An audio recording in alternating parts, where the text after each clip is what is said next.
Hey, everybody. Welcome to Leadership Lunch Chat. So sorry we're a few minutes late today. It's one of those days. Happy Friday, everybody. I'm Jen Wilson. I'm here with Amy Vetter, and we're going to talk about things that are on our minds related to leadership in the profession and in the world and within us. And we're welcoming your comments as we go, and so glad you're here with us today. Today, Amy and I thought that we would talk a little bit about our internal compass. And what we feel we must do, what we sort of are called to do, and how sometimes that's not in alignment with what the environment is asking us to do, or what we feel pressured to do, maybe by society or by our workplace or by clients or whatever it is, and how we sort of reconcile that disconnect between what we think we should be doing and what we feel like everyone else wants us to do. And when you realize that you're off track, how you get back on track. If you didn't realize it when you said the yeses and all of a sudden you're not in alignment, how do you get back into alignment? So I think that's what our subject is for today. And I'm going to turn it over to Amy and she can give us a start and we'll go from there. Sure. So I think a lot right now with all the transformation and change, when we talk about mental health and what people are going through, a lot of that is just this underlying of I'm just keeping things going, but something in my body or mind or emotions are telling me that I'm off of what is true to my own personal values or my goals for my career or what I wanted to be doing that aligns with my own purpose. And we can get off in many phases of our life. It doesn't just have to be like in our career. It's like, when we're even deciding on a career, and then we get into it and something feels off. And a lot of times, those are the moments when we just want to quit everything or change our lives instead of just sitting in the uncomfortable, right? Like it's really hard to sit in the uncomfortable.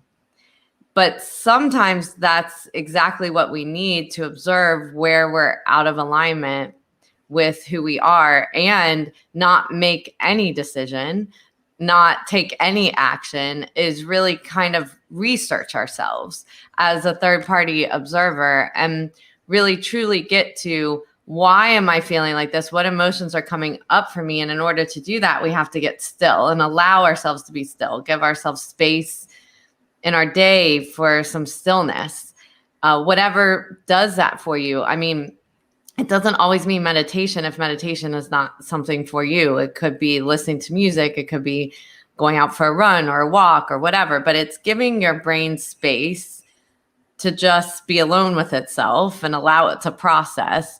And then not allowing your rational mind to press down what is surfacing, right? Because a lot of times what surfaces for us is something that's uncomfortable or we notice that's uncomfortable, and then we'll just push it down and push it down and push it down until it starts bubbling, and then it comes out in other ways. It can come out in the ways that you treat your coworkers or your people that report to you, or in the way that you're maybe forced, you feel forced to make a decision and not using your voice in a productive way or in a mindful way to get to an answer that works for everybody.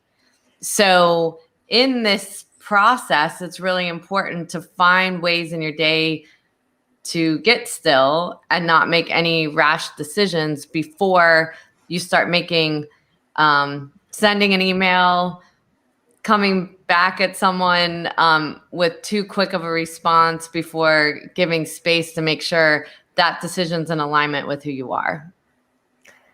Yes, and you mentioned a number of ways to get that stillness, and I think anytime that I'm really feeling, sort of uncomfortable or out of alignment, or really it's when I most feel both the combination of stress and like procrastination. When I feel like, oh, I don't want to do this, then those are signals for me, because there's so much in my life that I have set up at this stage that I want to do, that I like to do. I'm not, I've been lucky enough that I've said yeses to mostly things I want to do and that I love to do. So when I start to not love it, something I have traditionally loved, or I feel less motivated by it or whatever, that's when I know I need to stop and find that space and try to figure out, is it that thing or is it something around it that's causing this? And running, you mentioned, I have to run alone though. I run a lot with other people. So in order for me to get the stillness and let stuff surface, I have to be alone, quiet, and not have somebody else talking. And then another way that I do it is, to sort of give myself the space to really start sorting it out is journaling and writing down, these are the things that are really working. These are the things that I love. This is the stuff that feels like it's flowing for me.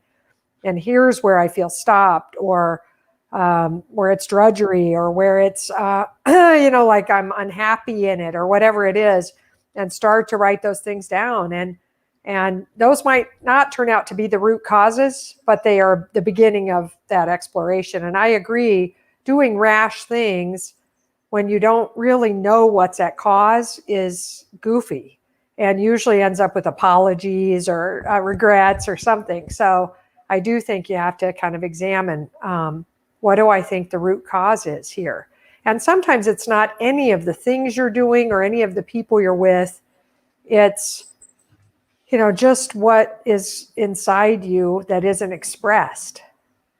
And I know, I've been feeling a little out of alignment because I would like to express more than I have been expressing, related to the George Floyd trial, and related to, or the George Floyd murder trial, and related to, the shootings that have happened, and not just the shootings of Black and African American people, which I just feel have to stop. They just have to stop. This has to stop. But also the shooting last night in Indianapolis, or early this morning, or whatever, whenever that happened, overnight. And I want to say more about it. And I feel a little bit out of alignment not saying more about it. But I know when I say things about it that I cause people to be uncomfortable, and that there's some percentage of my audience here and my audience outside in my life, my friends and family, and that don't agree with me. They don't see it the way I see it. And so that's an example of where I'm letting myself sort of stifle some of that. Not saying everything I feel like I need to say because I don't want to hurt people's feelings. And so it's sitting inside me, kind of making me feel yucky, and I've really, over the last week or 10 days, started to say, man, I cannot hold back on that. I cannot hold back. I have to say what I think. And I think semi-automatic weapons should be controlled in this country. You might not agree with me, and that's okay, but that's how I feel, because I feel like it's not the answer, but it's a step. And I feel like we need, some sort of systemic change to the way that we police, and the training and the leadership development that's given to police people, because I think they're getting a lot of scary, defensive, important training, but they might not be getting the soft stuff, as we would call it in public accounting. Maybe that's what's missing. I don't know. I don't know what's up, but these are things that are bugging me. And I've realized that, I'm out of alignment because I haven't been talking about it enough. Yeah, I think that's an observation, right? Like that's an observation that's going on for you internally, and also for many. But then it's also that observation of, what do I do with this? Yes. Right? Like, so if I respond right away because I'm feeling a certain way, that might not be the right course of action. And maybe like, what productive way can I do that? Yes. And I think so many times in, whether you work for a company or a firm or whatever it is, there's many decisions that get made that make you feel uncomfortable internally. Or you get an email, like there was an email I received this week that I had to step back and say, what was the appropriate way to respond to an inappropriate email? Yeah. And, and feel okay and walk away from the email, not feeling like I just sunk to the same level or I created more like stress or, so, and that's a practice, right? Like of really like, how do I stop and make sure what I'm doing is productive? Yes. And in alignment with my values. And so if you are feeling off for any of these reasons, that's going on in the world or something that's happening in your company or in your work, it's important to, for yourself, write down what's important to you, what your value systems are, your own personal purpose and mission, and then make sure that how you're going about your day is in alignment with that and where you see those gaps so that you can then decide in those gaps, what would I do different?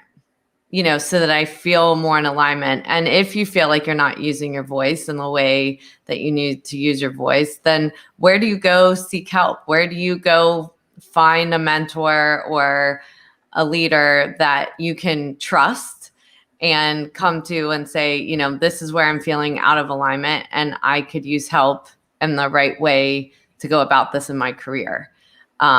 And I think everyone goes through it, like whether it's personal stuff they're going through or professionally. We all have those moments, where, like you said, like you get exhausted, but then it's like, okay, am I going to give myself permission to take a day off and allow myself to relax and not feel guilty to take a day off?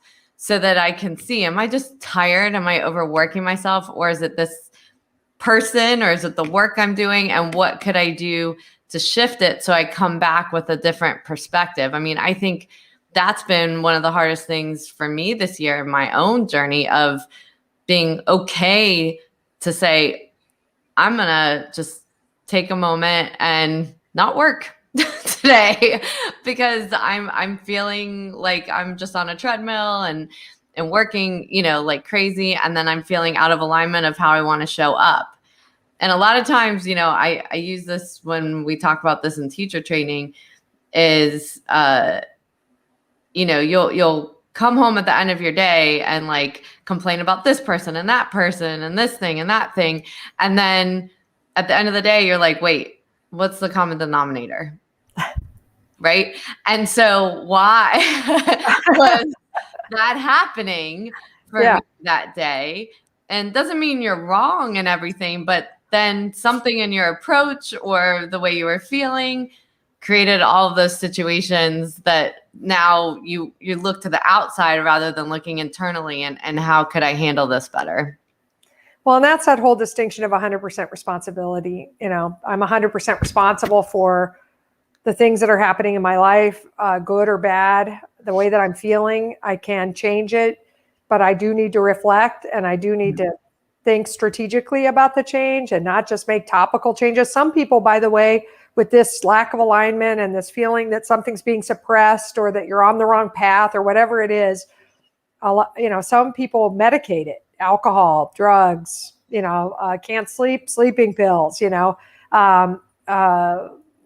whatever, eating, whatever it is that we might do that would allow us to sort of escape from those feelings instead of facing them. And anyway, I just think that it's so important to try to get to that root. And you talked about taking the day off, and gosh, I can so relate to that. And I would feel guilty taking an afternoon off right now. You know what I mean? Like that's, we have just been slammed. And I know everybody that I talk to is, you know what I mean? So it's not, this is a pervasive issue. We're all sort of in the same boat, at least in this profession together.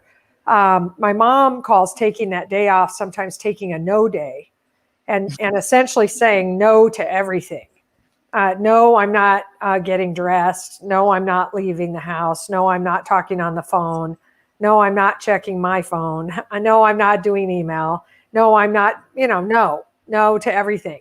And just vegging, whatever that looks like for you. Reading a book, watching TV, streaming a movie, whatever that is, or just sitting quietly or exercising or being outside with nature. All of those things give you the perspective, I think, to at least start letting some of that stuff we're hiding from ourselves. I think when you're out of alignment, there's stuff like clawing at you to get out, and you're sort of trying to jam it down and smooth it over because you just don't have the mental capacity or maybe the emotional strength to hammer on it, to work on it, face it.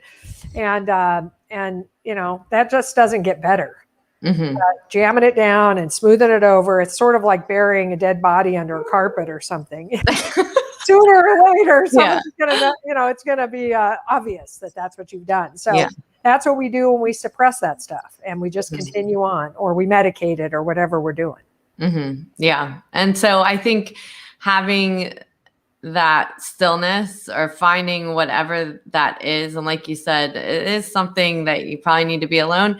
Doesn't mean being with friends or doing something fun doesn't release something too, but you might not resolve things for yourself. And sometimes, and I can be guilty of it as well, that I look for, like, I'll talk it through with a bunch of people to just keep getting feedback and validation on what I'm thinking, instead of trusting that, your inner compass, your intuition. That doesn't mean I don't get some good ideas, but sometimes just being still and allowing yourself to trust yourself, trust how you're feeling, trust what's going on for you, and then deciding how to action it. And that's why I say taking that moment, because the work will always be there, and it will be there. Like, so if you work for a company and you leave, someone else is going to be doing that work. Yes. Some people feel so like, I must be the one doing it. The world will not fall apart. But what will happen is, if you keep pushing yourself like that, it comes out in some way. And I think what I've seen is that happen with all of the work and everyone feeling stressed out and trying to make deadlines and just never getting a moment, that then you show up in the way that is out of alignment for you, and then you're even more unhappy. And so many times people will say, this isn't me, this isn't how I am. But you can say that, but if you do it repeatedly, that's how people think you are. So taking that pause is really important, so that you can get back in alignment and feel that you're driving against who you want to be and how you go about your career. And, your comment about doing the things you love, that happens over time, right? Like, I think over your career, saying the yeses to things that interest you are important, and not, pushing them aside. But it is important to acknowledge what things aren't working for you and pulling from your energy that create you from being out of alignment, to what things give you energy, right? That if you're doing certain work, time just disappears because it gives you energy. It's filling your cup. It's filling your soul in the work that you do. And not 100% of your work is going to do that. Wow. But, or every day feel like that, even if you're in work you like. But it's important to know what those things are, so that you can then kind of measure your life and say, well, if 75% of my life is in that direction, then I know I'm more in alignment with who I am than if 75% is out of alignment. I'm going to show up in ways I don't want to show up. For sure. I know we're coming close to time, but there's one more idea I just want to tack on to the end of this. And it's the idea that it'd be so awesome if what gives us joy and what gives us energy and what causes us to be happy and what our compass says to do was always the same. Or once I figure it out, it's the same. But in all stages of our life, those things evolve and change. And we have to be paying attention to this all the time. This isn't like a state of, like once every 8 years, I should check in with myself. This is a regular check-in because, we're all kind of growing and learning and maturing, and the world is changing around us. So much is changing. The people in our lives are changing, and we have to continually look at this. This isn't just a one-time event or just when you're kind of sad or something. In fact, you might avoid some of that sad and some of that down by doing it more regularly and really stopping and saying, I love your idea. What gives me energy and what's sapping my energy? And how can I have less of that sapping stuff? I'm going to have some. None of us gets to avoid, being in line at the bank sometimes, or, stuff that isn't going to the grocery store is sapping for me right now in the pandemic, but you're going to do those things still. But which of those things could you start to reduce or eliminate? So anyway, regular practice. And I love this, Amy. I love the alignment with our compass idea, and I'm sure we'll follow it again in future leadership lunch chats. Thanks everybody for tuning in today. We hope you have a great weekend, and we'll see you next Friday. Have a great weekend. Yep. Take care, everybody.